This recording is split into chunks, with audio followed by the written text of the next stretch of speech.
Assalamualaikum warahmatullahi wabarakatuh.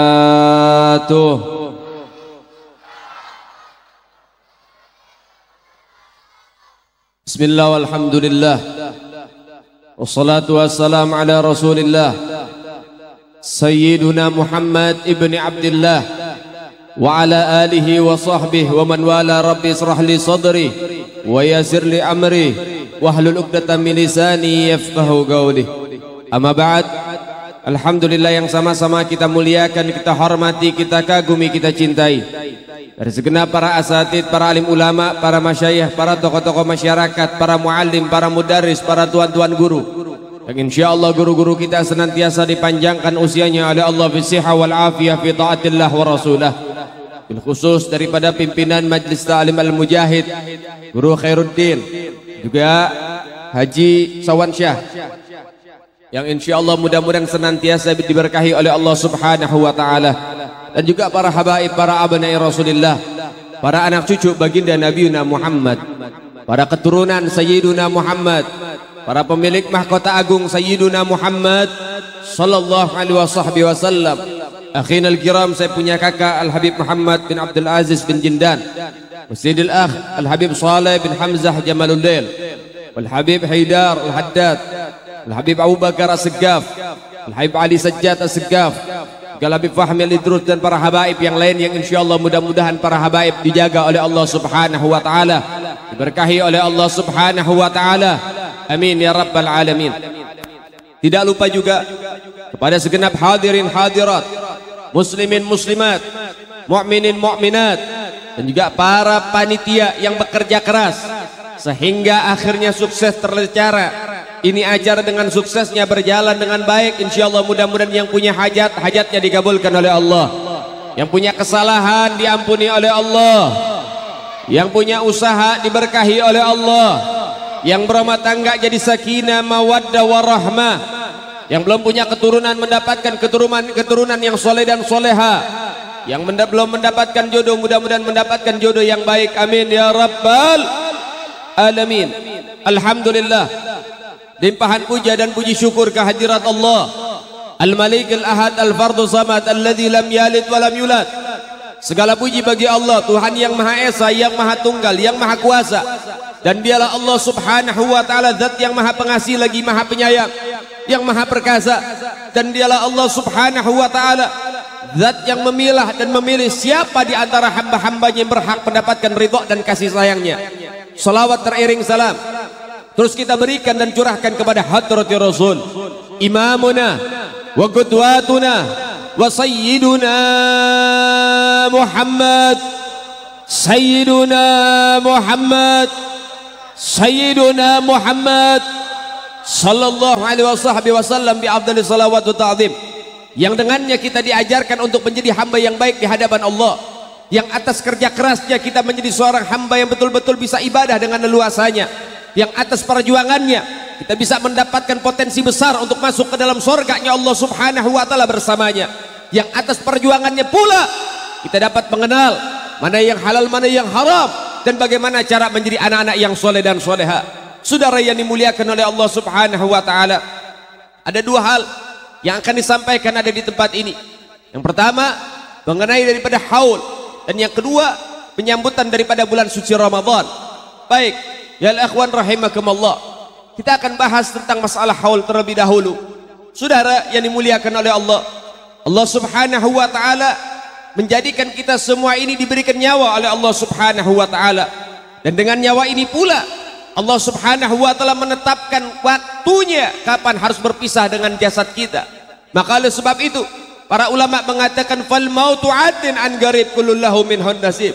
Setiap yang namanya manusia akan mendapatkan yang namanya kematian, dan kematian itu semakin dekat dan pasti akan kedatangannya. Semua akan merasakan yang namanya kematian. Kafa bil mauti wa'idhah.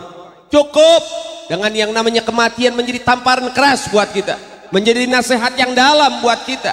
Adanya haul, adanya takziah, adanya jenazah, adanya pemakaman, cukup itu menjadi nasihat yang terdalam buat kita ya ikhwan rahimakumullah. Nah saudara yang dimuliakan oleh Allah subhanahu wa ta'ala, Allah menyatakan di dalam firman-Nya, kullu man 'alaiha fan, setiap segala sesuatu tidak ada yang abadi dan semua akan binasa. Maka oleh sebab itu saudara yang dimuliakan oleh Allah, jadilah orang-orang yang baik di hadapan Allah. Jadikanlah kaummu semua menjadi orang-orang yang baik di hadapan saudara-saudaramu. Tebar kasih sayang ketika kau masih hidup, sehingga ketika kau telah tiada nanti akan banyak tangan-tangan terangkat mendoakan dirimu.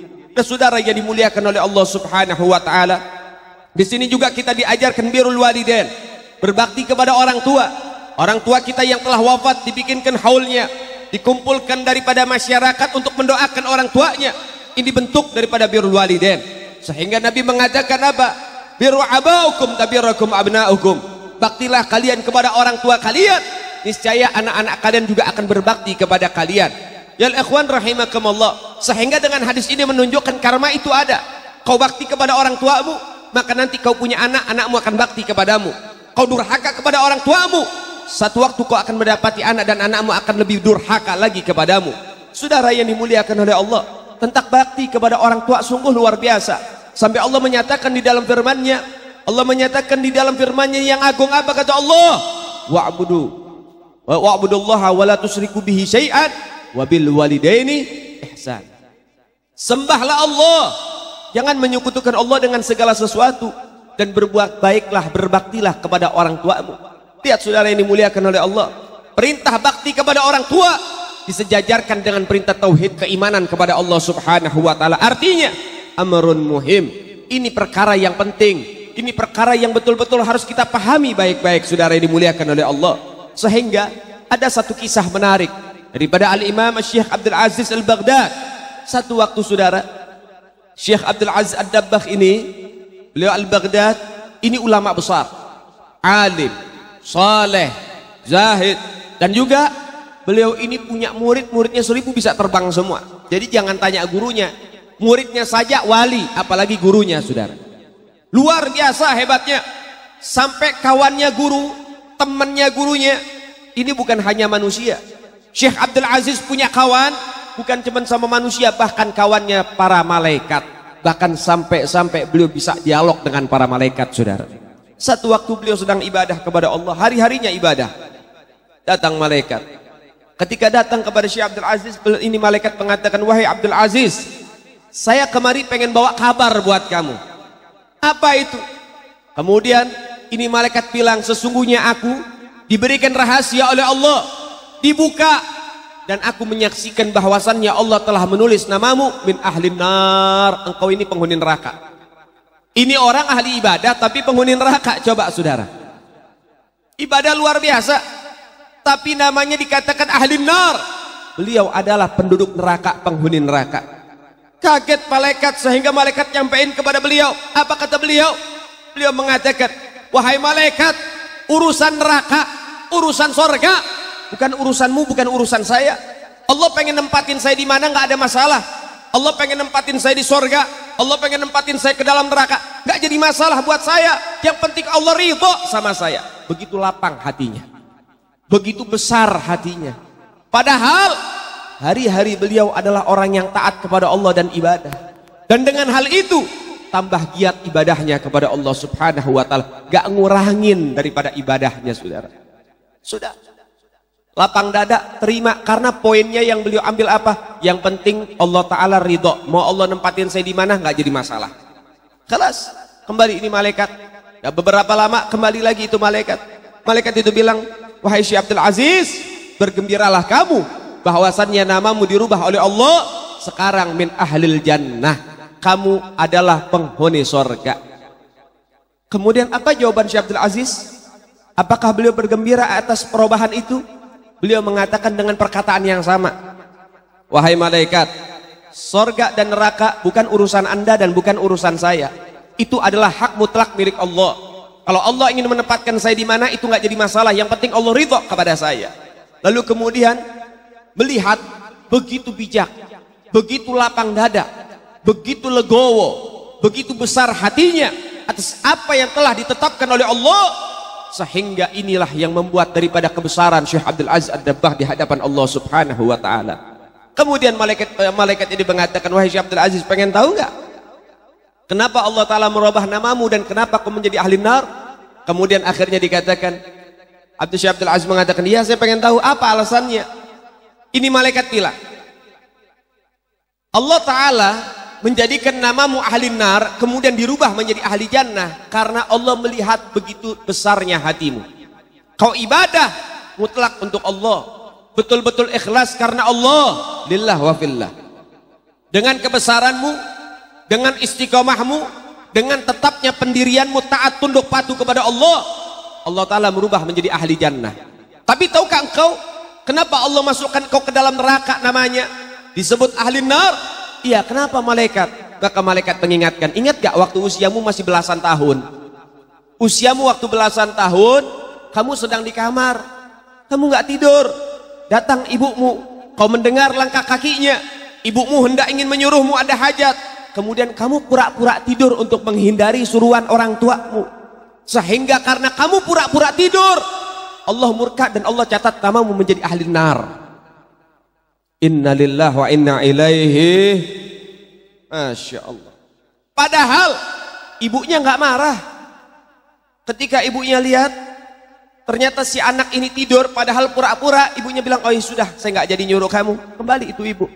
Ibunya nggak marah, ibunya nggak murka, tapi Allah murka kepada anak yang durhaka kepada orang tuanya karena membohongi orang tua, termasuk bentuk kedurhakaan, saudara. Masya Allah.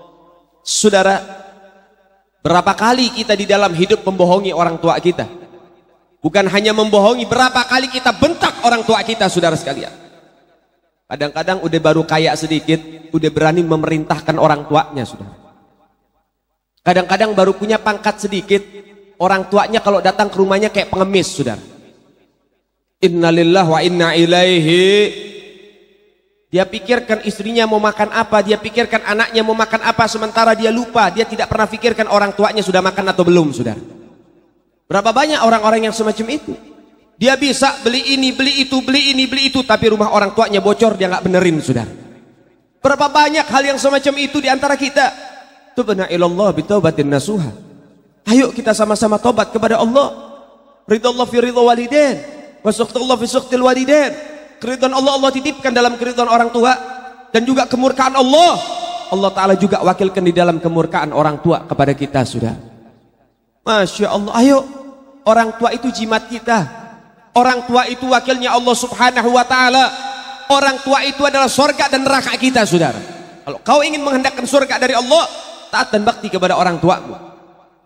Pulang dari tempat ini, kalau orang tua kita masih ada, masih belum tidur, cium tangannya, peluk tubuhnya, minta maaf kepadanya. Mungkin kau nggak sadar pernah bentak orang tuamu, mumpung masih hidup.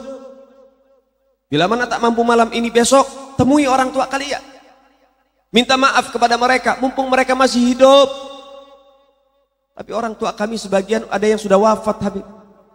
Kirimkan Fatihah atasnya, sodakoh atasnya, baca Quran untuknya, ibadah untuknya, ziarah ke makamnya. Jangan kita ziarah setahun sekali, enggak. Anjuran Nabi ziarah itu setiap Jumat, dan itu fadilahnya besar. Dan saudara yang dimuliakan oleh Allah Subhanahu wa Ta'ala, maka oleh sebab itu, saudara, orang tua yang sukses bukan orang tua yang meninggal kemudian meninggalkan warisan yang banyak, tapi orang tua yang sukses ketika dia meninggalkan anak-anak yang soleh dan solehah. Buat apa warisan yang banyak ditinggalkan oleh orang tua kita, tetapi warisan itu membuat kita semua menjadi anak yang durhaka? Berapa banyak saudara kandung, saudara berantem bunuh-bunuhan cuman gara-gara sepetak tanah, itu berapa banyak, saudara? Tapi lihat, ketika orang tua di masa hidupnya mendidik putra-putrinya dengan ilmu agama, mendekatkan dengan para ulama, kemudian mereka juga dididik akan syariat agama Allah Subhanahu wa Ta'ala, akhlaknya baik, akhlaknya bagus, suluknya baik, suluknya bagus, sehingga apa yang terjadi? Sehingga apa yang ditinggalkan oleh orang tuanya, baik orang tuanya meninggalkan harta atau orang tuanya tidak meninggalkan harta, maka si anak-anak yang baik, anak-anak yang soleh dan solehah mampu menjalankan amanah untuk Allah Subhanahu wa Ta'ala. Maka oleh sebab itu jangan bangga kalau anak-anak kita hanya pintar tentang apa? Tentang masalah formal saja. Kalau sekolah sampai tinggi, sampai kuliah, sampai university, sampai dia mendapatkan daripada gelar sarjana dan lain sebagainya, tapi anakmu tidak ada yang bisa mengaji Al-Quran, anakmu nggak ada yang bisa sholat, anakmu nggak ada yang bisa wudhu. Anak saya bisa sholat, Beb. Anak saya bisa wudhu, betul? Apakah betul anakmu bisa sholat dengan baik sesuai syariat, tahu syaratnya, tahu rukunnya, tahu daripada furudnya? Coba detailkan. Berapa banyak orang-orang yang sholat tapi mereka semua melakukan hal-hal yang membatalkan sholat, saudara. Wa kullu man bighairi ilmi ya'malu a'maluhu mardudatun la tuqbalu. Siapa orang yang mereka ibadah tanpa didasari dengan ilmu, maka ibadahnya ditolak, tidak diterima oleh Allah Subhanahu wa taala. Banyak kita ini sholat cuma sekedar sholat tapi nggak tahu ilmunya. Kita nggak belajar fikihnya. Banyak kita hanya wudhu, hanya sekedar wudhu, tapi kita nggak tahu bagaimana cara wudhu yang baik dan benar, saudara sekalian. Maka oleh sebab itu, ayo mulai saat ini yang pertama jadi anak yang soleh dan soleha. Jadi anak yang baik. Orang tua kita membesarkan kita dengan baik. Sang ibu rela kelaparan, yang penting melihat anaknya kenyang. Sang ayah rela dihujat, dicaci, dimaki, kehujanan, kepanasan, hanya untuk membawa rezeki yang halal. Sehingga maka oleh sebab itu, ayo saudara-saudara sekalian, kau akan sadar nanti ketika engkau menjadi orang tua, begitu besar perjuangan orang tuamu di masa mudanya, di masa-masa mereka membawa rezeki yang sedikit namun halal buat diberikan kepada anak dan istrinya. Kau akan sadar ketika engkau menjadi orang tua. Nah, saudara yang dimuliakan oleh Allah Subhanahu wa taala, begitu besar jasa orang tua kita. Perlakukan mereka seperti raja dan ratu dalam hidupmu. Jangan kau menjadikan mereka seperti budak, jangan. Na'udzubillah tsumma na'udzubillah. Hati-hati saudara yang dimuliakan oleh Allah. Orang tua kita yang ngajarin kita huruf demi huruf sampai kita bisa berkata. Maka oleh sebab itu, jangan pernah kita menjalankan, jangan pernah kita berkata melebihi daripada suara kita punya orang tua, atau berkata dengan sesuatu yang menyakitkan hati orang tua kita. Yang ngajarin kita orang tua kita, kenapa Anda semua kurang ajar kepada orang tua? Maka oleh sebab itu, ayo kita harus banyak-banyak berpikir dan introspeksi diri, saudara, untuk menjadi anak-anak yang baik. Tapi insya Allah mudah-mudahan semua yang ada di tempat ini adalah anak-anak yang baik di hadapan orang tuanya. Karena begitu jelas bagaimana daripada kita mendapatkan dan melihat guru-guru kita, kemudian panutan-panutan kita, mereka mengajarkan kepada kita untuk merayakan haul, dan begitu banyak dan ramai orang-orang yang hadir, maka ini menunjukkan bahwasannya kita adalah orang-orang yang taat dan bakti kepada orang tua kita. Amin ya Rabbal, amin ya Rabbal. Nah saudara yang dimuliakan oleh Allah, maka oleh sebab itu peringatan haul, peringatan tentang kematian, saudara. Kita yang masih hidup, satu waktu kita akan mendapatkan yang namanya kematian. Jangan Anda bangga dengan kehidupan Anda dan Anda mengatakan bahwasannya hidup Anda masih panjang karena Anda masih muda. Jangan. Berapa banyak masih muda udah meninggal. Berapa banyak kita ngelihat kawan kita baru ketemu 5 menit yang lalu sore udah meninggal, saudara. Berapa banyak hal-hal yang demikian. Malaikat Israel dan bawahan-bawahannya, malaikat-malaikat para pencabut nyawa, itu kalau datang pengen jemput nyawa kita nggak ngasih informasi. Malaikat Israel kalau datang gak bikin janji sama kita. Malaikat Israel kalau datang gak DM Instagram dulu, gak kirim WhatsApp dulu. Ntar 5 menit lagi saya nyampe rumah, siap-siap ya. Gak ada. Datangnya ngedadak, saudara. Siap tidak siap Anda, kalau sudah ada yang namanya daripada malaikat maut, Anda tidak bisa lari kemana-mana, saudara. Maka sebelum datangnya malaikat maut, maka dahulukan dengan taubat kepada Allah Subhanahu wa ta'ala, sehingga mudah-mudahan kita mendapatkan yang namanya husnul khatimah. Nah saudara ini dimuliakan oleh Allah, mengingat daripada kaum solihin, kita kadang-kadang melihat di Solo ada haul Habib Anis dan juga Habib Ali Al-Habsyi. Kemudian begitu juga di Tarim Hadramut banyak akan haul Syekh Abu Bakar bin Salim, haul Nabi Allah Hud, haul Habib Ali Habsyi, haul para habaib-habaib yang lainnya. Di Jakarta juga banyak Hal Habib Husin Luar Batang, Hal Habib Ali Kuitang, Hal Habib Salim Jindan.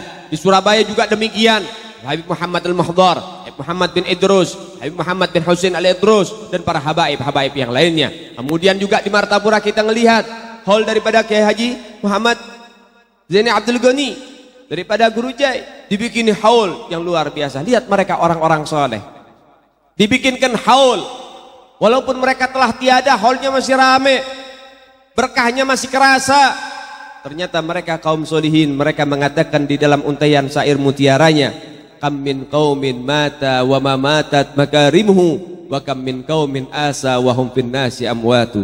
Berapa banyak orang-orang yang mereka telah tiada, mereka udah meninggal sudah lama, tapi keberkahannya abadi sepanjang jalan, sepanjang zaman dan terus berjalan, saudara. Habib Husin luar Batang sudah wafat ratusan tahun yang lalu. Belum lagi daripada Sunan Ampel sudah wafat ratusan tahun, 500 tahun yang lalu sudah meninggal dunia.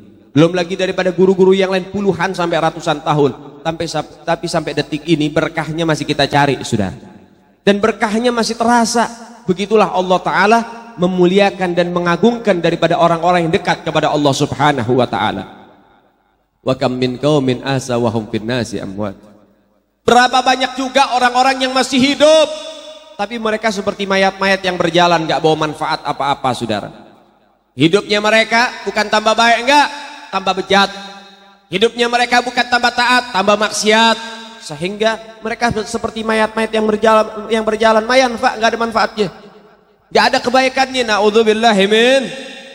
Sekarang pilihan di tangan kita. Setiap segala sesuatu itu ada pilihan. Pengen jadi baik atau pengen jadi buruk, tinggal Anda yang pilih. Pengen mendapatkan su'ul khotimah apa husnul khotimah, tinggal Anda yang pilih. Pengen masuk surga atau ke dalam neraka, tinggal Anda yang pilih. Semua pilihan ada di tangan kita. Sehingga yang harus kita pahami, jangan sampai salah pilih, sudah. Sekelas Nabi, sepangkat Nabi, diingatkan oleh malaikat Jibril. Datang malaikat Jibril, kemudian mengingatkan, ya Muhammad isma syi'ta fa innaka mayyitun. Wahai Nabi, hidup sesuka hatimu, tapi ingat, satu waktu akan datang ajalmu dan kau akan meninggal dunia. Wa'mal ma syi'ta fa innaka majzun bih. Perbuat apa yang ingin kau perbuat, tapi ingat, semua yang kau perbuat harus kau pertanggungjawabkannya di hadapan Allah Subhanahu wa Ta'ala. Wa habib ma syi'ta fa innaka mufarriqu bihi. Cintai siapa yang ingin kau cintai, tapi ingat, apapun yang kau cintai, kau akan berpisah dengannya. Kamu jadi orang kaya, kekayaan kamu itu hanya berlaku ketika kita ada di atas tanah, saudara. Kalau kita sudah ada di dalam tanah, uang yang kita kumpulkan setengah mati, semua nggak ada yang berlaku.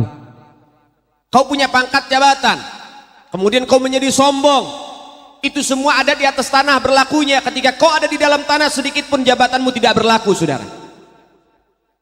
Di dalam tanah, ini orang kaya nih, pejabat orang kaya lagi, kurang apa coba? Datang malaikat munkar nakir, tanya, man rabbuka, 100 juta cukup gak nih kira-kira malaikat? Kalau nggak ditempeleng bolak-balik ente. Man nabiyuka, ya udah 17 miliar gimana nih? Udah ya cukup, jangan tanya-tanya lagi ya, biar saya santai di sini. Tambah habis, dipecel nanti di dalam kubur, saudara. Na'udzubillahi min. Maka ada sebab itu ya, ikhwan rahimakumullah. Ayo, perbaiki diri mumpung masih ada waktu. Allah Ta'ala itu memanjakan Nabi, memanjakan juga umat baginda Nabi Muhammad. Allah Ta'ala kasih jalan begitu banyak, akan kemudahan-kemudahan supaya umat Nabi masuk ke dalam sorga dengan mudahnya, saudara. Sampai-sampai malaikat bingung, saya bingung sama umatnya Rasulullah. Mereka dikasih kemudahan untuk masuk ke dalam sorga, tapi masih nggak bisa masuk sorga juga, masih masuk neraka, bingung saya. Ini kita udah di depan pintu sorga udah dibuka, udah disuruh masuk, silahkan masuk, masih juga kepleset jatuh, bingung. Malaikat sampai bingung. Maka oleh sebab itu, ayo, ini kemudahan adalah bentuk Allah Ta'ala memberikan kemanjaan dan kasih sayang kepada kita karena memandang baginda Nabi Muhammad. Jangan sia-siakan, saudara. Jangan sia-siain.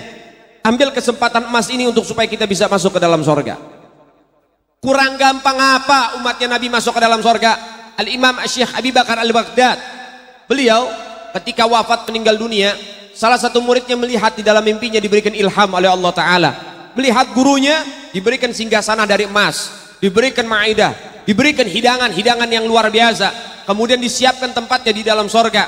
Terdapat seruan, ya ibadi Abi Bakar, wahai hambaku Abu Bakar. Kalau ada seruan mengatakan ya ibadi, wahai hambaku, berarti seruan itu dari Allah. Tahukah engkau kenapa aku berikan daripada keutamaan di dalam kubur, kemuliaan di dalam kuburmu ini, dan aku akan masukkan kamu ke dalam sorga? Kemudian Imam Abu Bakar mengatakan, ya Rabbi, wahai Tuhanku, kau berikan ini semua karena ilmuku yang manfaat, karena sujudku, karena sholatku, karena puasaku, karena zakatku, karena sodakohku, karena taatku, karena ibadahku kepadamu ya Allah. Semua disebutin. Apa kata Allah? Ya, bukan dengan itu semua wahai hambaku Abu Bakar, aku akan masukkan kamu ke dalam sorga dan aku muliakan di dalam kubur. Balik tanya, kalau bukan dengan itu semua ya Rob, lalu dengan apa kau berikan ini semua dan kau akan masukkan aku ke dalam sorga? Apa kata Allah? Ingat gak wahai Abu Bakar, ketika kamu sedang berjalan di tengah malam di pinggir kota Baghdad, kamu menemukan seekor kucing yang kelaparan, kedinginan dan kehausan. Kau sedang membawa makanan dan minuman, kau berikan makananmu kepada si kucing. Sedikit, bukan semua. Kau berikan sedikit dari makananmu kepada si kucing. Kau berikan sedikit dari minuman yang kau bawa kepada si kucing. Kemudian kau ambil kucing itu, kau masukkan ke dalam jubahmu untuk kau berikan daripada apa? Kehangatan. Setelah sehat kau lepas kucing itu. Kemudian Imam Abu Bakar mengatakan, iya aku ingat ya Allah. Apa kata Allah? Karena kamu menolong si kucing, maka akan aku tolong, aku masukkan kamu ke dalam sorga karena ngasih makan seekor kucing. Al-Imam Ghazali, salah satu penyebab masuk ke dalam sorga karena ngasih minum seekor lalat. Dan Nabi menceritakan di dalam hadis, seekor pelacur dimasukkan ke dalam sorga karena memberi minum seekor anjing, saudara. Pelacur ngasih minum seekor anjing, Allah Ta'ala kasih hidayah, tobat itu pelacur, dibimbing oleh Allah Ta'ala masuk ke dalam sorga. Begitu cara Allah memanjakan umat baginda Nabi Muhammad. Kalau ngasih makan seekor kucing, ngasih makan seekor anjing, ngasih makan hewan, itu bisa menyebabkan kita masuk ke dalam sorga. Apalagi yang kamu kasih makan adalah umat baginda Nabi Muhammad yang kelaparan. Apalagi yang kau kasih makan adalah umatnya Rasulullah. Tetangga-tetanggamu yang kelaparan, yang orang gak punya, kau perhatikan, kau berikan makanan. Fuqara wal masakin kau perhatikan. Orang-orang fakir miskin kau perhatikan. Para santri yang sedang berjuang, mereka adalah fisabilillah. Mereka sedang berjuang di jalan Allah. Mereka kau kirimkan makanan, kau kirimkan bantuan di pondok-pondok. Itu adalah satu jembatan yang sudah pasti kau akan dapati kelak di yaumil qiyamah, saudara. Kau menyelamatkan daripada hewan saja, Allah Ta'ala sudah memberikan ajrun azim, pahala yang luar biasa. Apalagi umat Nabi Muhammad. Tapi tetap, saudara, orang yang punya perhatian kepada sesama, orang yang punya perhatian kepada syariat, orang yang punya rasa kepedulian terhadap saudaranya, terhadap manusia dan juga hamba Allah, orang yang mau mengeluarkan hartanya di jalan Allah, itu orang-orang pilihan. Gak semua orang bisa dipilih sama Allah. Kalau nggak percaya, tanya aja sama panitia yang suka keliling cari dana. Kadang-kadang orang-orang kaya yang Anda kira mereka orang kaya itu kalau dikasih proposal nyumbang, manyun dulu, belum pura-pura sakitnya, salon pas taruh di kepala, dibaurin minyak kayu putih biar dikira sakit. Datang panitia bawa proposal, udah kelihatannya kayak kedatangan malaikat Israel pencabut nyawa, takut saudara. Sampai wanti-wanti sama dia punya, daripada pembantunya. Kalau ada panitia maulid, panitia Isra Mi'raj, panitia puasa, panitia masjid, pesantren dan sebagainya, bilang bapak nggak ada, bilang bapak sakit, bilang ini, bilang itu, ribuan alasan menghindari, saudara. Ulama, mereka punya kewajiban ibadah, dengan ilmu mereka harus disampaikan. Agnia, orang-orang kaya, mereka punya ibadah, kewajiban mereka bantu, tunjang dengan harta-harta mereka, saudara. Orang-orang pintar dengan formalnya, bantu sesuai keahlian masing-masing, saudara. Anda pintar tentang masalah hukum, bantu kawan-kawan Anda yang terjerat hukum, yang mereka difitnah dan didolimi. Anda pintar tentang masalah ekonomi, bantu perekonomian masjid dan lain sebagainya. Anda hebat tentang masalah apa, maka bantu dengan sesuai keahlian Anda. Kita saling bekerja sama untuk mengharap keridhaan Allah Ta'ala dan juga syafaat baginda Nabi Muhammad ibni Abdullah. Saudara ini muliakan oleh Allah Subhanahu wa Ta'ala. Nah, oleh sebab itu yang bisa nyumbang bukan orang yang punya uang, tapi yang bisa nyumbang orang-orang pilihan Allah. Di bulan Sya'ban, ini kita lagi di bulan Sya'ban, ada kejadian menarik. Nabi diundang sama nenek-nenek. Nenek-nenek kekayaannya cuma dua. Yang pertama dia punya seekor kambing, yang kedua dia punya sepetak tanah, punya sebongkah rumah. Ini orang nggak punya nih. Rumahnya rumah gedek. Apa orang sini bilang gedek nih? Rumah kayu, rumah kecil, rumah gubuk. Rumahnya kecil, sama satu ekor kambing udah. Itu doang kekayaan yang dia punya. Dia kepengen banget rumahnya diinjak sama Nabi. Dia undang Nabi. Nabi kalau datang nggak sendiri, kawal sama para sahabat. Datanglah Nabi dengan para sahabat. Nabi datang, dikasih hidangan. Apa? Kambing semata wayangnya dipotong, dimasak, dijadikan hidangan buat baginda Nabi Muhammad. Datang waktu sholat, ada yang mengatakan duhur, ada yang mengatakan asar. Nabi sholat. Waktu itu, yang namanya kiblat masih ke Masjidil Aqsa. Rasul sholat. Ketika 2 rakaat pertama masih menghadap ke Masjidil Aqsa, turun satu wahyu dari Allah Ta'ala ayat untuk memutar arah kiblat kepada Masjidil Haram. Sehingga Nabi memutar arah kiblat tanpa membatalkan sholat. 2 rakaat ke Masjidil Aqsa, 2 rakaat ke Masjidil Haram. Itu di rumah si nenek. Selesai, Nabi menjelaskan bahwasannya ada ayat turun begini. Kelas. Kemudian Nabi pulang dengan para sahabat. Gak lama ada sahabat balik lagi. Bilang sama nenek, "Nek, ini rumah nggak mau dijual." Kata nenek, "Nggak. Saya punya kekayaan 2, kambing sama rumah. Kambing udah hilang nih. Masa iya saya jual rumah saya?" Datang lagi satu sahabat. "Udah Nek, jual aja deh. Saya berani 3 kali lipat harganya." Enggak. Datang lagi satu sahabat. "Saya berani 10 kali lipat." Sampai tuh sahabat kayak berantem. Enggak, jual ke saya saja. Jangan, ke saya saja. Berantem, pengen banget mendapatkan rumah si nenek. Bingung si nenek. Sahabat, kau berikan saya ini harga dengan harga tinggi. Saya nggak mau jual rumah, tapi kau berikan harga dengan harga yang tinggi. Udah nggak sesuai akal, nggak sesuai logika. Sementara dengan harga itu kau bisa beli tanah yang lebih lebar lagi, yang lebih luas lagi. Ada apa dengan rumahku? Maka para sahabat mengatakan, "Kami akan beli rumahmu, kami akan dirikan masjid di sini.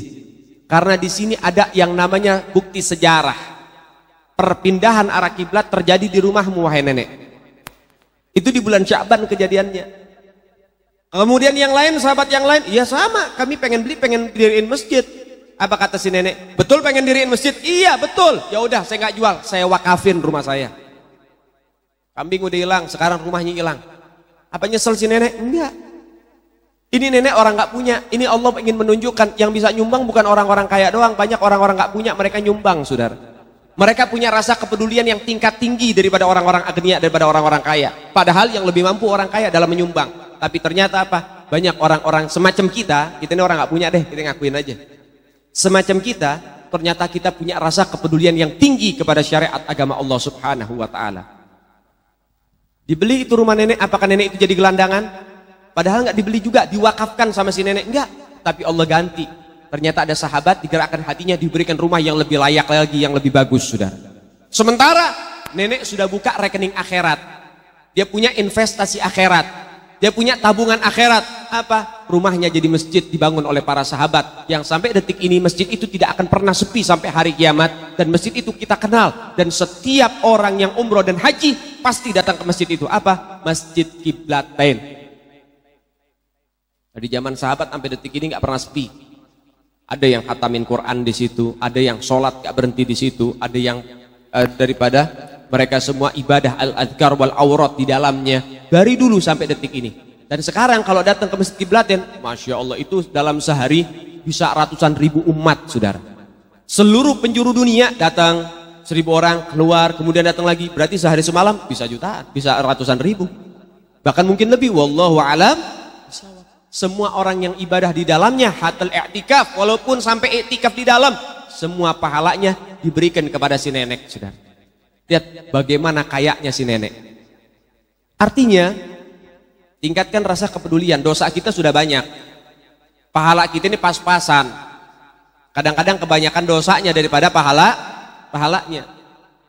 Kita mampu beliin berapa? 1 sak semen. Ada musola, ada masjid lagi dibangun, kasih 1 sak semen. Hitung-hitung, buka rekening akhirat. Jangan rekening dunia mulu, buka rekening akhirat. Anda harus punya aset. Nanti di hari kiamat aset saya apa? Nanti di hari kiamat saya harus punya aset. Aset saya istana di dalam sorga berdampingan dengan istana Nabi. Itu kau pikirkan. Gimana caranya? Peduli sama pesantren-pesantren, peduli sama santri-santri, peduli sama masjid dan musola. Anda peduli, sehingga Allah Ta'ala juga akan peduli akan keselamatan Anda. Saya nggak mampu beli 1 sak semen, Beb. Ya udah, mampu nggak beli 1 bata? Kalau mampu beliin, kirimin. Gak usah malu, Allah Ta'ala gak ngelihat nominal di dalam orang yang infak, yang Allah lihat kau peduli atau tidak. Maka sehingga dengan hal itu menjadi apa?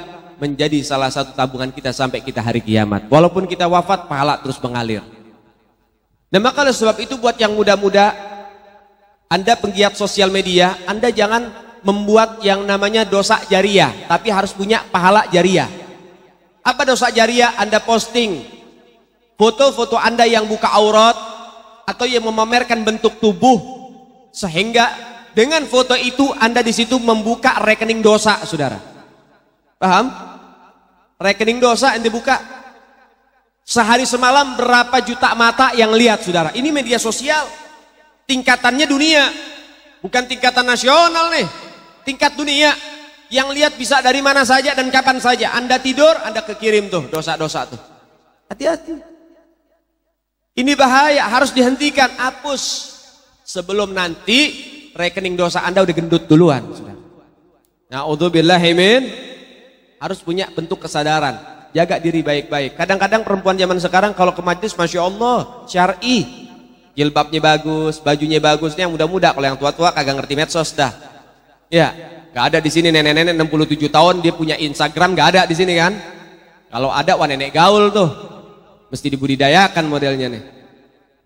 Yang muda-muda kadang-kadang begitu, datang ke majelis syar'i, tapi di medsos, masya Allah, barbar, luar biasa, kayak nggak punya harga diri. Innalillahi wa inna ilaihi. Sekarang saya pengen tanya, itu di medsos, yang suka goyang kayak ulet bulu siapa, sudah? Siapa? Muslimah. Yang nonton muslim, yang laki nonton, yang perempuan goyang. Betul apa enggak? Betul apa enggak? Kadang-kadang pakai jilbab gak tahu malu, dia goyang semacam itu, saudara. Na'udzubillahi min. Satu mata yang lihat dosanya sudah luar biasa. Dan ini berapa juta mata belum di-share video-videonya. Innalillahi wa inna ilaihi. Hati-hati, hapus dari sekarang. Na'udzubillahi min.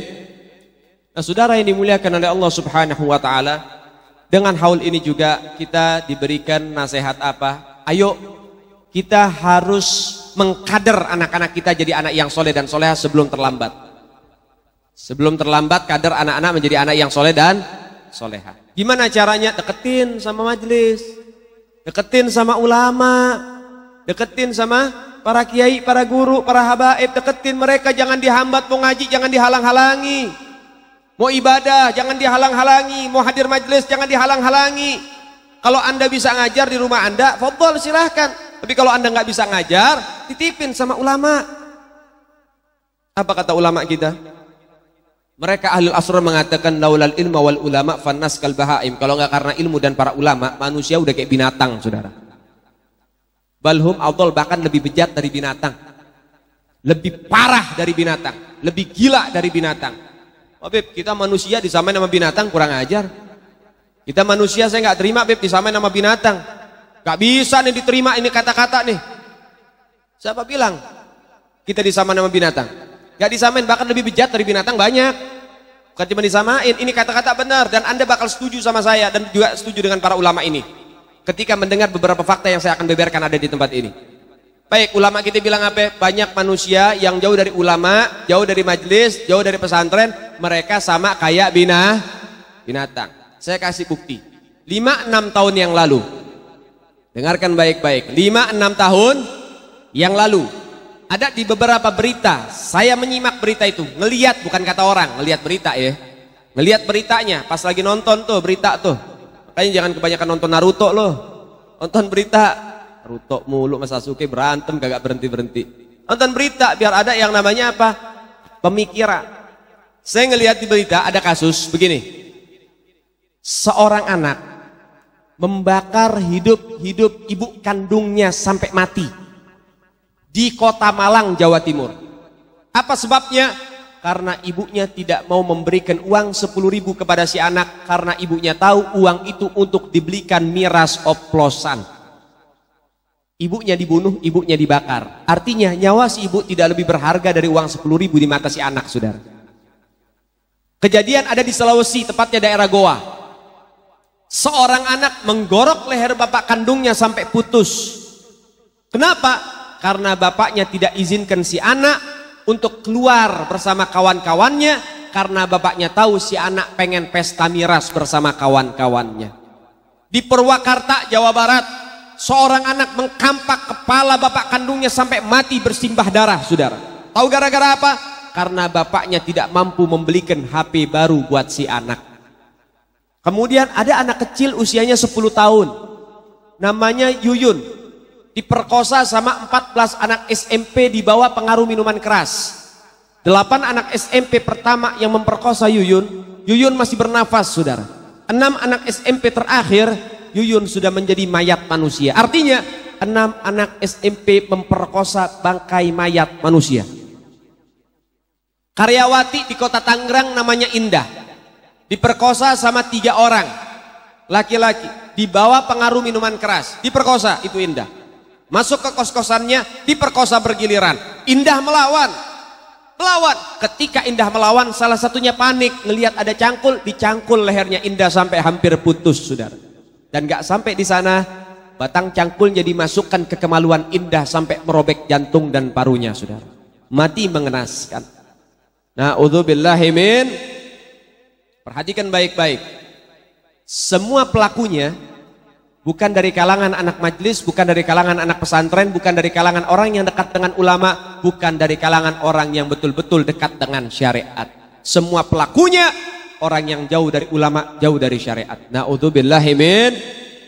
Sekarang ulama itu mengatakan apa? Kalau bukan karena ilmu dan para ulama, manusia sudah kayak binatang. Baik. Balhum adol, bahkan lebih bejat, lebih berat dari binatang, lebih parah dari binatang. Baik, sekarang saya pengen tanya, pernah ngelihat gak anak anjing bunuh bapak anjing? Pernah ngelihat? Pernah ngelihat anak babi bunuh bapak babi? Pernah ngelihat gak ada bangkai tikus betina, kemudian lepas bangkai tikus jantan, kemudian bangkai tikus itu dikumpulin, lepas daripada tikus jantan di pinggir bangkai tikus betina, kira-kira ditidurin nggak, dikumpulin nggak? Hewan aja nggak ngelakuin hal kayak begitu. Hewan aja punya moral. Tapi berapa banyak manusia yang hilang moral, sudah? Apa penyebabnya? Jauh dari ilmu agama, jauh dari syariat, jauh dari ulama, jauh dari majelis. Karena ia mengajarkan akan suluk, mengajarkan akhlak, mengajarkan khauf lillah, takut kepada Allah. Itu cuma majelis dan pesantren, saudara. Sekolah nggak ngajarin. Sekolah tidak ngajarin masalah akhlak. Yang ngajarin ulama. Masya Allah, inna lillahi wa inna ilaihi. Ini hanya beberapa yang saya sebut. Bab masalah durhaka seorang anak sama orang tuanya, banyak kedurhakaan semacam itu, saudara, yang masuk berita. Belum lagi seorang anak yang melaporkan ibunya udah tua, dilaporin ingin dimasukkan ke dalam penjara cuman gara-gara motor. Ada lagi ibunya udah nenek-nenek, udah tua, sama anaknya diseret-seret, dicemplungin ke dalam sungai yang deras, saudara. Belum lagi nenek-nenek yang sudah tua, digebukin, ditendangin, dipukulin, sama cucunya yang masih SMP, saudara. Innalillahi wa inna ilaihi. Belum lagi kejadian yang baru-baru ini juga sempat viral, saudara. Bapaknya ditonjokin, ditendangin, dipukulin sama anaknya, saudara. Anak laki-lakinya dipukulin. Innalillahi wa inna ilaihi. Tangan orang tua yang dulu waktu dia kecil dibelai, diusap. Mata orang tua yang terkadang susah untuk tidur karena hanya untuk menjaga kesehatan si anak, saudara. Tapi dibalas sama anaknya ketika dewasa, orang tuanya jadi bulan-bulanan daripada kesalahan dan juga amarah mereka. Apa penyebab? Karena orang tuanya lalai mendidik anak kepada para ulama, mendidik anak kepada ilmu agama dan syariat dan akhlak, sehingga itu yang akan terjadi. Teruskan saja Anda jauhkan anak Anda dari ilmu, teruskan saja jauhkan anak Anda dari ulama dan dari majelis serta dari pesantren, teruskan saja. Tapi satu waktu akan datang kepada Anda, anak-anak Anda nanti yang akan melukai hati Anda dan melukai diri Anda masing-masing. Na'udzubillahi min. Kadang-kadang saya nggak habis pikir. Orang zaman sekarang kalau ngelihat anak masuk pesantren, kayaknya tuh pesantren ini jadi tempat apa ya? Tempat pembuangan anak.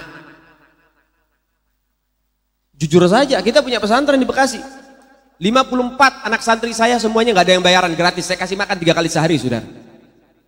Dulu sampai 120. Saya agak kurang-kurangin karena kapasitasnya udah nggak nampung. Nah 54 udah sedang nih. Ngasih makan 3 kali sehari itu dari kantong saya. Juga dari kawan-kawan ada juga yang nyumbang dan sebagainya, itu kita untuk daripada mekanisme pondok semua, teknisi pondok semuanya, kinerja pondok semuanya itu daripada ikhwan kita semua. Ngelihat pesantren itu kayak lihat tempat pembuangan anak, saya heran. Jadi anak-anak yang masuk pesantren dilihat anak-anak yang hina. Santri itu sudah dipandang hina.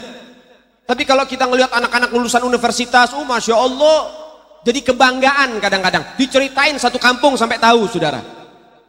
Padahal nggak taunya anaknya di universitas hamilin anak orang, saudara. Nggak taunya anaknya jadi sarjana hukum, nggak taunya apa? Jual beli hukum. Yang benar jadi salah, yang salah jadi benar. Sarjana ekonomi anaknya pintar luar biasa, nggak taunya koruptor. Betul? Innalillahi wa inna ilaihi raji'un. Tapi lihat anak-anak kita, mereka di pesantren, dididik, hafal daripada 30 juz Al-Quran, hafal daripada ahkamu syar'i dan lain sebagainya. Itu kebanggaan. Itu kebanggaan. Maka oleh sebab itu, pesantren bukan tempat biasa. Pesantren bukan tempat hina. Tapi pesantren adalah lambang kemuliaan Islam, saudara. Ya ikhwan rahimakumullah. Maka oleh sebab itu, ayo perhatikan anak-anak kita supaya dekat dengan para ulama. Dekat mereka dengan majlis-majlis ilmu. Kadang orang tua, Anda jangan bermimpi. Anda kepengen punya putra-putri soleh dan soleha. Anda terus suruh, ayo ngaji nak, ayo ngaji nak, ayo ngaji nak. Tapi orang tuanya berebut remote maghrib-maghrib di rumah. Yang bapak pengen nonton Boy Anak Jalanan. Yang ibu Ikatan Cinta. Anaknya jadi cabe-cabean. Masya Allah, mafil abna, apa yang ada sama orang tua ada sama anak. Kalau Anda pengen punya anak baik, ya Anda juga harus tahu diri. Ayo perbaiki diri Anda. Kadang-kadang ada orang tua, ini alasan klasik ada di kota saya, Bekasi, Jakarta, nih banyak nih orang tua yang suka ngeluh sama saya, Beb, saya ini gak izinin anak saya ngaji, ada alasan. Apa alasannya? Yang pertama, pengajian suka pulang kemalaman. Tuh, 11:30 nih. Ini lewat dikit kena denda 50 juta loh. Aman ya? Oh nggak berlaku di sini. Ya takut. Mujahidin. Iya, mujahid ya. Mujahid. Majlisnya udah mujahid, macam-macam. Pertama pulang ke malam. Alasan masuk akal, betul pulang kemalaman, orang tua khawatir. Kedua, kami pernah dibohongin, Beb. Ngomongnya ngaji, nggak tuh ngumpul di rental PS. Ada nggak yang begitu kira-kira? Ada nggak? Baik. Alasan Anda masuk akal dan saya setuju. Tapi solusi Anda tidak tepat. Dengan cara menghambat anaknya, melarang anaknya untuk ngaji, itu salah, itu bukan solusi. Terus bagaimana solusinya? Solusinya Anda sebagai orang tua ikut kaji. Ngawal anaknya. Jangan cuma bisa nyuruh. Lah kira-kira kalau orang tuanya ikut ngaji sama anaknya pulang kemalaman, aman nggak ada orang tuanya? Aman nggak? Aman. Solusi bukan itu. Solusi. Anaknya suka ngibul, rental PS, ngomongnya ngaji. Kira-kira kalau orang tuanya ngikut, ini anak mau ngibul lagi nggak? Mau bohong lagi nggak? Ya masa iya bapak ibunya dibawa ke rental PS?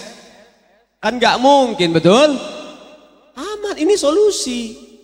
Jangan cuman bisa nyuruh, tapi buktiin karena anak itu merekam dan mencontoh apa yang dilakukan orang tuanya. Jadi jangan mimpi orang tua masih suka mabok, anaknya pengen jadi penghafal Quran. Ya mana bisa nggak sinkron. Sama kayak ente tanam pohon mangga yang berbuah pohon belimbing. Masuk akal apa enggak?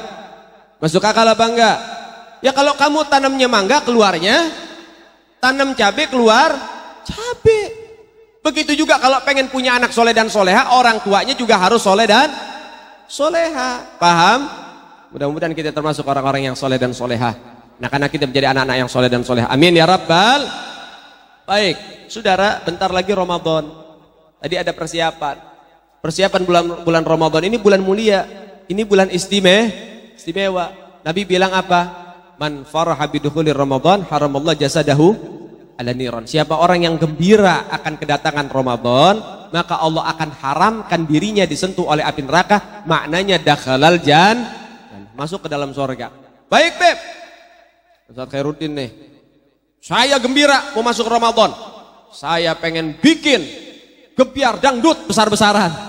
Saya undang Tia Valen sama Ayu Ting Ting ke tempat ini. Apa itu bentuk kegembiraan? Bukan. Baik, saya gembira.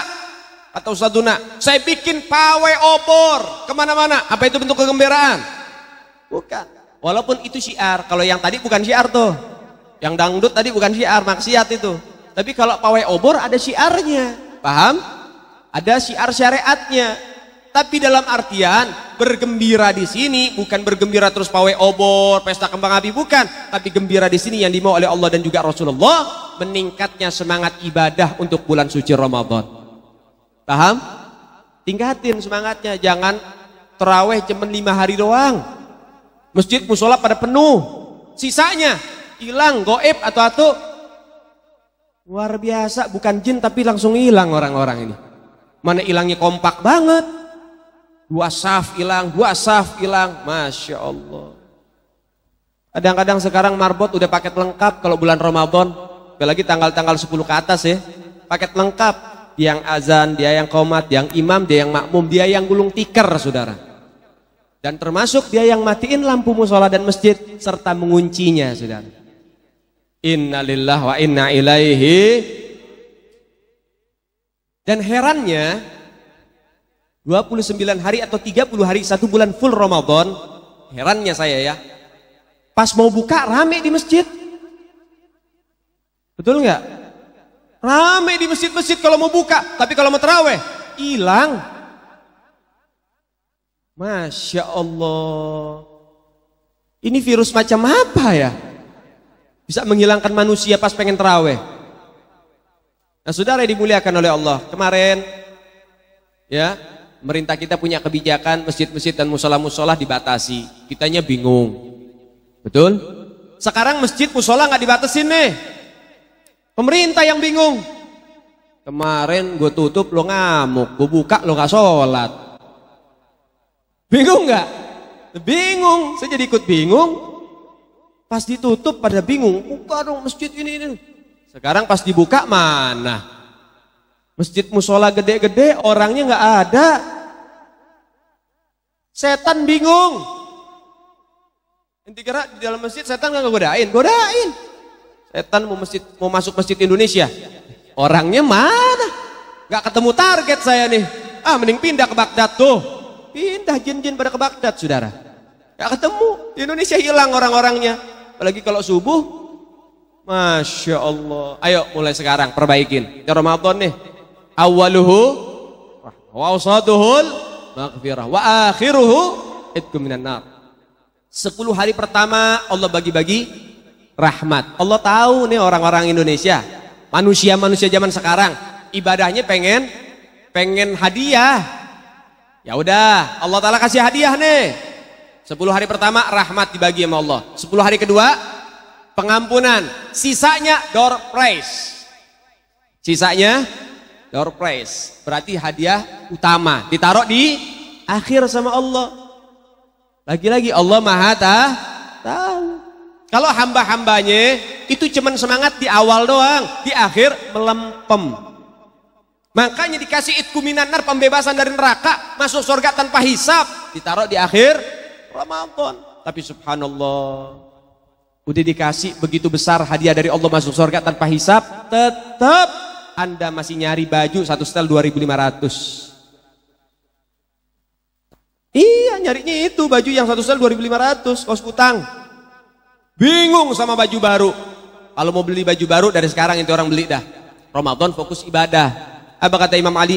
Laisal id liman labisal jadid walakinal id liman ta'atuhu tazid. Bukanlah orang yang berhari raya memakai pakaian baru, tetapi orang yang berhari raya mereka yang taat dan takwanya bertambah setiap waktu.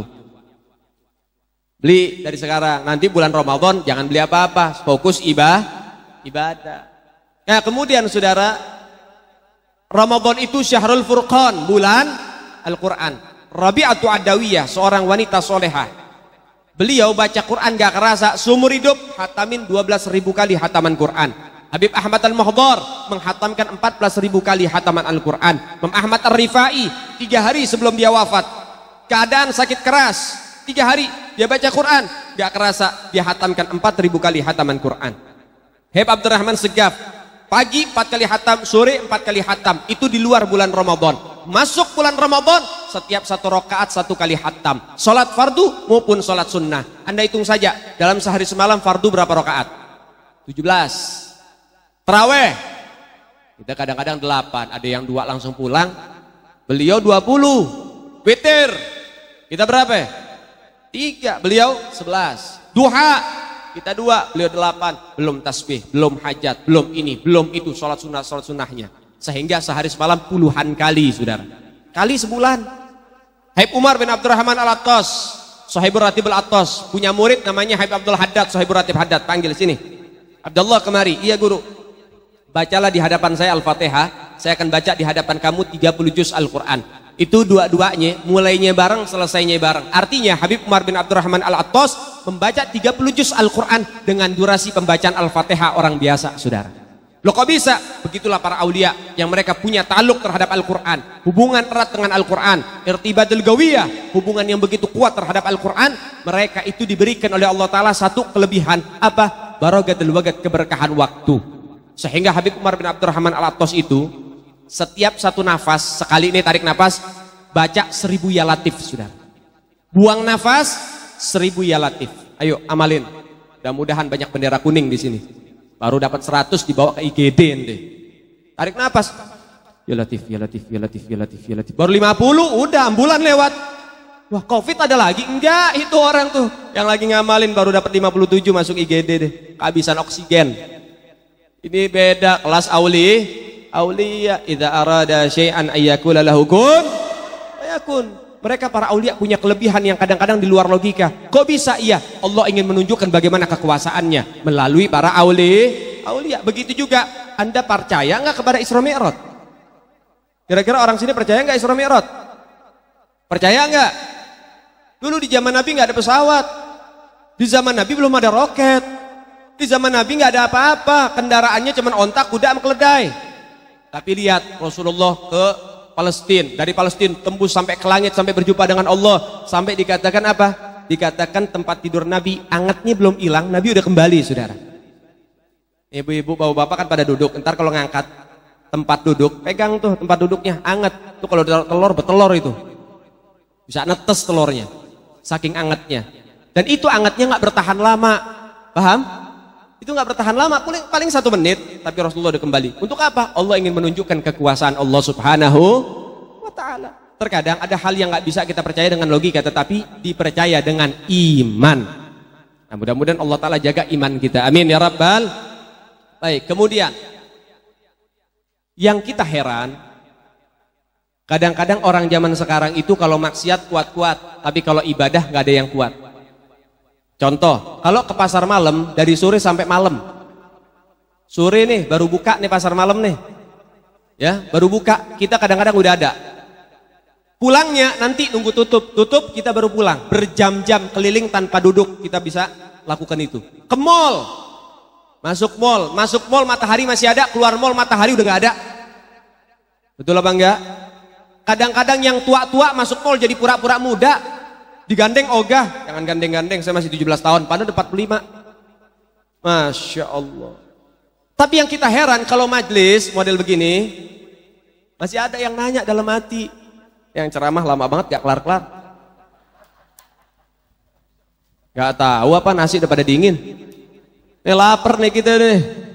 Ada yang tanya hati, kapan kelar ini? Ada. Saking aja nggak ngaku di sini mah. Yang muda, tuh mana ada janji lagi. Ya kafenya keburu tutup nih.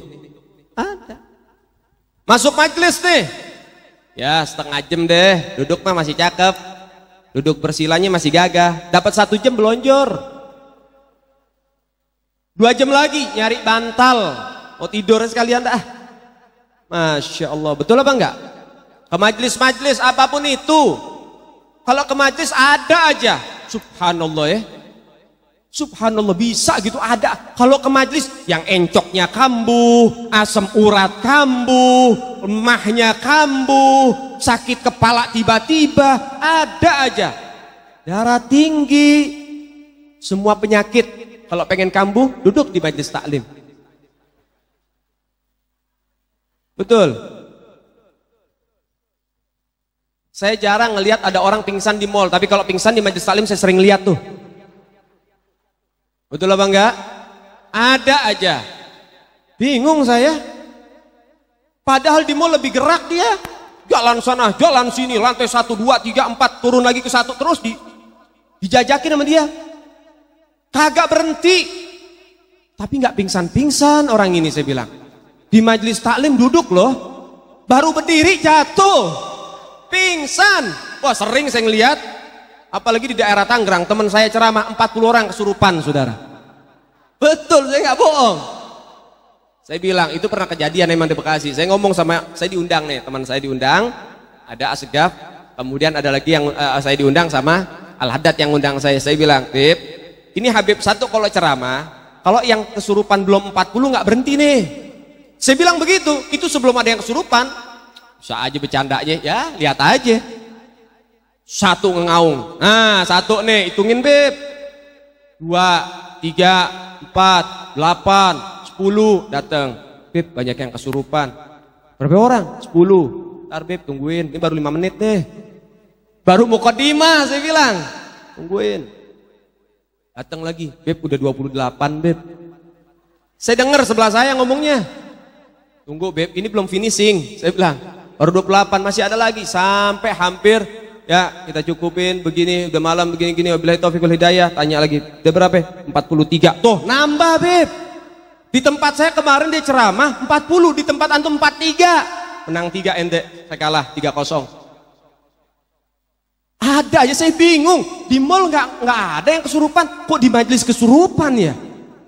Padahal kan kita ngajak zikir, bingung nggak ente? Saya aja bingung. Kok bisa begitu? Ya, karena Anda ke majelis nggak fokus ke majelis. Yang rata-rata banyak yang kesurupan anak muda. Kenapa? Mereka itu datang ke majelis bukan fokus ke majelis. Mereka fokus untuk apa? Nginget-nginget kenangan bersama mantan. Kan udah tahu mantan sama dengan setan, kesurupan. Betul? Lah memang begitu kok. Nyatanya begitu, orang ingat Tuhan kalau lagi ada masalah. Anak muda ingat sama Tuhan waktu kapan? Ada masalah, putus sama pacar, doa. Putus sama pacar, doa. Saya nggak habis pikir. Allah Ta'ala takdirkan dia putus dengan pacarnya untuk menghindari dengan dosa. Dia doa nggak terima, ya Allah, jadikan pacaran hamba ini langgeng, ya Allah. Pengen dosa langgeng, hebat. Innalillahi wa inna ilaihi. Luar biasa. Ya anak-anak muda perhatiin ya. Yang muda jangan pacaran, perempuan ingat. Bukti cinta itu bukan coklat tapi akad. Bukti cinta itu bukan I love you tapi gobil tuh. Betul? Jangan tepuk tangan, saya bukan burung dara. Jangan udah. Kadang perempuan sekarang error. Cuman dikasih coklat nurut. Sama orang tua ngelawan, saudara. Banyak gak orang pacaran begitu? Sama orang tua ngelawan, sama pacar nurut. Gak laki gak perempuan begitu. Wanita-wanita hebat, kalau datang satu laki-laki mengutarakan isi hati atau perasaan dia, saya suka sama kamu, saya cinta sama kamu, kasih 2 pilihan, suruh pilih, apa? Halalkan atau tinggalkan, selesai saudara. Lu mau sama saya, halalin. Ya minimal DP lah, martabak telur bisa. Datanglah ke bokap, kan begitu. Datang minta, paham? Halalkan atau tinggalkan. Kadang-kadang anak muda sekarang Masya Allah banyak kena penyakit patamon, patah hati, gagal move on. Banyak anak muda zaman sekarang. Kenapa? Sebab mereka itu korban Sebastian, sebatas teman tanpa kepastian. Digantung hidupnya dia. Bang jemuran dasar. Betul?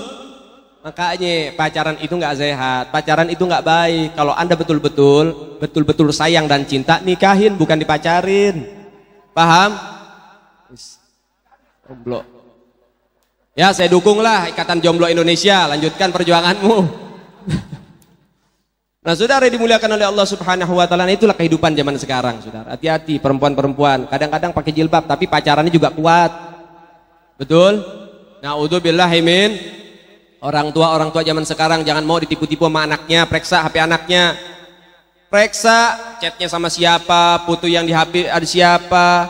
Kadang-kadang orang zaman sekarang anak-anak muda innalillahi ya Allah, nggak habis pikir. Idola Anda banyak, ulama-ulama kita ganteng-ganteng, Bos. Masih aja demen amat sama tukang bihun. Siapa? Kim Jong Un. Ada tukang teh Yong. Itu idolanya. Anak muda zaman sekarang, ya Allah, ustadz kita nih sekarang udah banyak yang pakai skincare loh.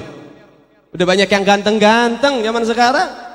Masih aja ente mengidolakan yang lain, jangan sudah. Tulis, ustadzku lebih tampan dari artis Koreamu, beres. Hargai perjuangan para asatid. Kadang-kadang ustadz nih, Allah sama bininya dijadikan kelinci percobaan. Ada skincare baru, beli. Sini dulu yang, kenapa? Udah sini dulu, diem deh di sini. Kasihin. Apaan nih? Ini saya baru beli skincare. Saya pengen coba dulu. Kalau muka kamu nggak rusak berarti sama saya aman. Kelinci percobaan.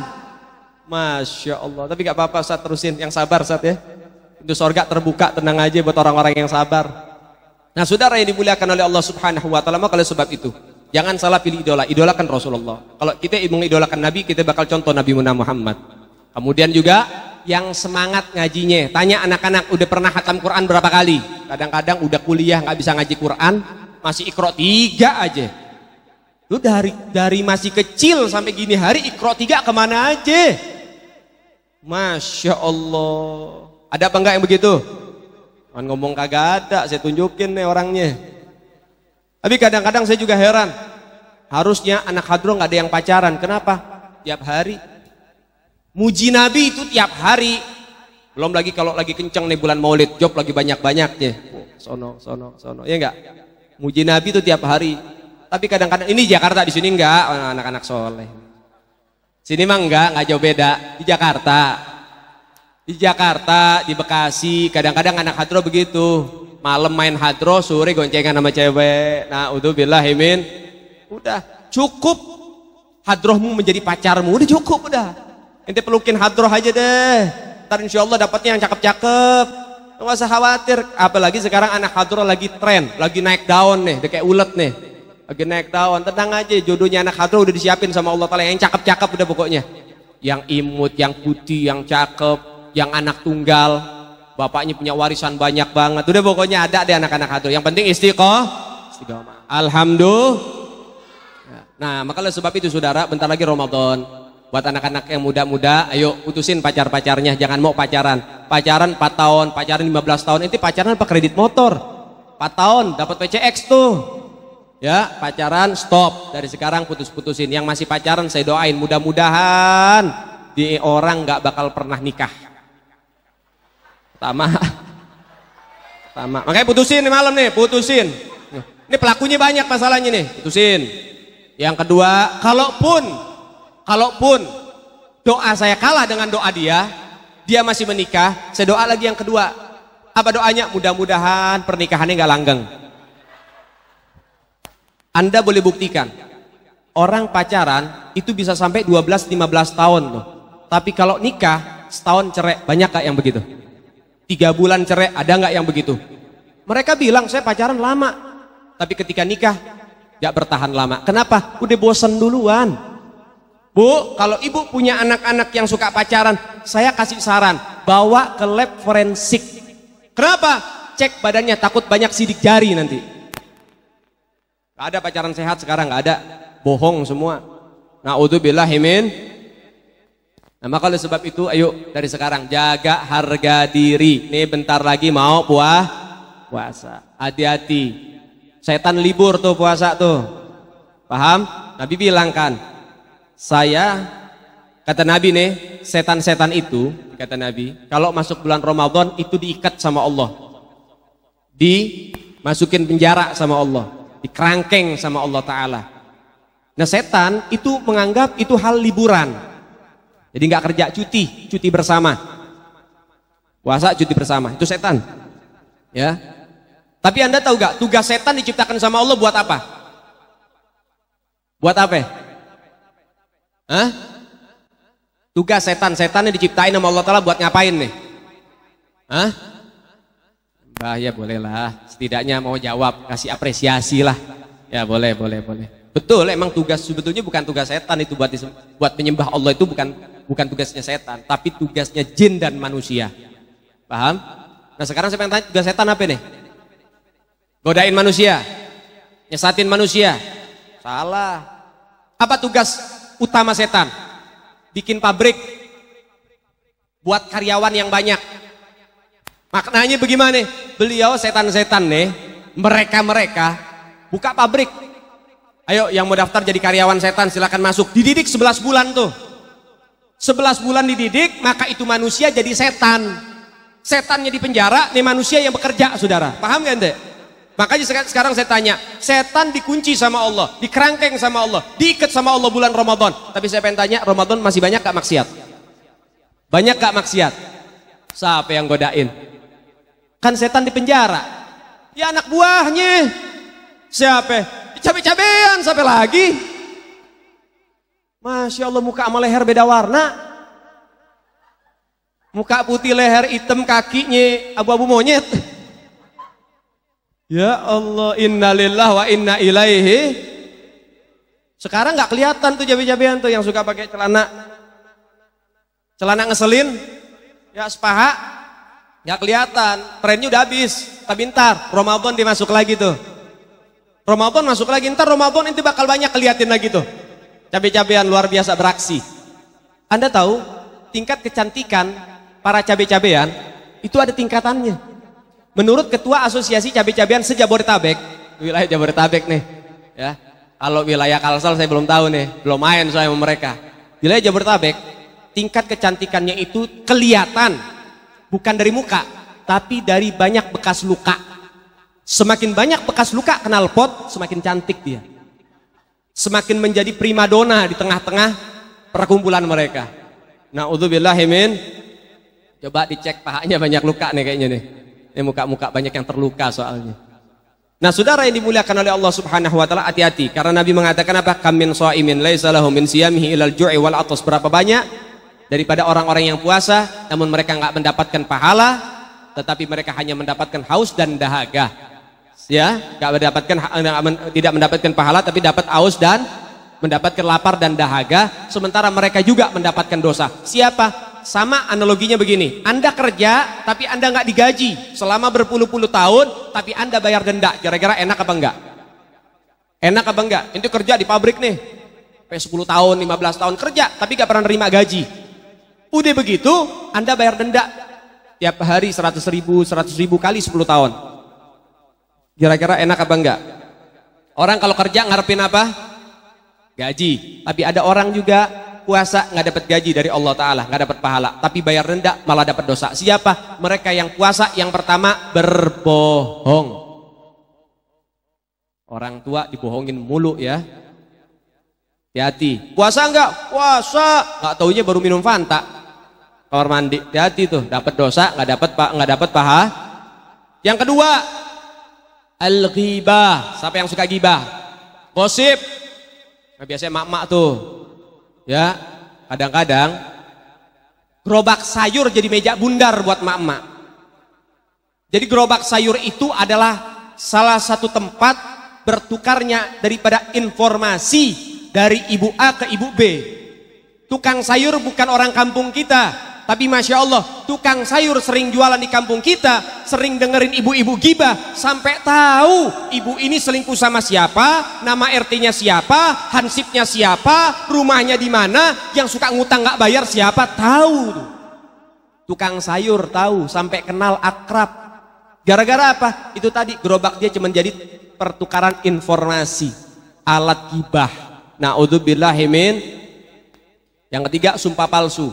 Yang keempat, ngadu domba. Yang kelima nih parah juga, apa? Nadrobi syahwat, ngelihat dengan nafsu. Sampai para ulama kita mengatakan, walaupun Anda melihat jamadat, benda mati, kalau Anda syahwat, batal, gak dapat pahala puasa. Puasanya sah, tapi batal pahalanya. Beb, ada orang kelainan begitu lihat tembok nafsu. Ini namanya orang jomblo kelamaan kan kita nggak tahu penyakit apa yang dia dapetin. Emang ada? Jangan salah. 7 tahun yang lalu nih, Ada kasus di Indonesia, seekor sapi diperkosa sampai hamil, itu di Bali. Sapi diperkosa sampai hamil di Bali. Kedua, ada kasus lagi, seorang nenek-nenek diperkosa oleh 3 anak muda minta nambah. Lu bener, ya judulnya begitu, makanya saya kasihnya begitu. Nenek-nenek diperkosa, yang perkosa anak muda, ya nambah. Kan begitu, itu kejadian. Yang ketiga, di daerah Jawa Tengah apa Jakarta, saya lupa. Yang ketiga itu, seekor bebek, bilang bebek bukan bebek nih, entok kalau kata orang Bekasi. Orang sini bilang apa nih? Pitik. Dia tahu pitik? Diperkosa sampai bertelur, saudara. Saya pengen nunggu netesnya, lihat pengen mirip siapa nih? Bapaknya apa emaknya nih? Itu masuk berita, saya ngeliat tuh di berita. Diperkosa, coba. Jadi jangan Anda mengatakan masa iya ada. Lah ini sapi. Ini itik. Diperkosa.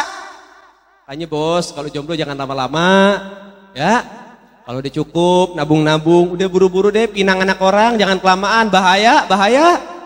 Awas, takutnya ada orang sini miara kambing. Pulang-pulang kambingnya bunting.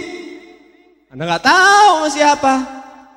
Nah, maka oleh sebab itu hati-hati. Nah, saudara dimuliakan oleh Allah, hati-hati, itu dijaga baik-baik untuk mempersiapkan Ramadan kita menjadi yang lebih baik lagi. Garis besarnya, yang pertama, hindarin pacaran dan lain sebagainya. Kalau cinta sama Nabi, hindari itu semua. Yang kedua, jadi anak yang baik sama orang tua, yang berbakti sama orang tua. Yang ketiga, jangan jauh-jauh dari ilmu, jangan jauh-jauh dari ulama. Yang keempat, jaga puasa kita jangan sampai kocar-kacir, jangan sampai berantakan, dan jangan sampai nggak dapat pahala. Yang kelima, jangan lupa isi daripada Ramadan dengan pembacaan Al-Quran, qiraatul Quran, sehingga insya Allah mudah-mudahan Ramadan ini akan menjadi Ramadan yang paling baik, sehingga yang ke depan akan menjadi yang terbaik juga, lebih baik dari yang sebelum-sebelumnya. Amin ya Rabbal Rabbi fanfa'na bibarakatihim wahdinal husna bihurmatihim wa amitna fi tariqatihim wa mu'afati minal fitani wa sallallahu alaihi wasallam Muhammad sayyidil mursalin walhamdulillahi rabbil alamin. Jazakallah, terima kasih banyak. Itu saja yang bisa saya sampaikan. Hadamin alfu minkum. Assalamualaikum warahmatullahi wabarakatuh.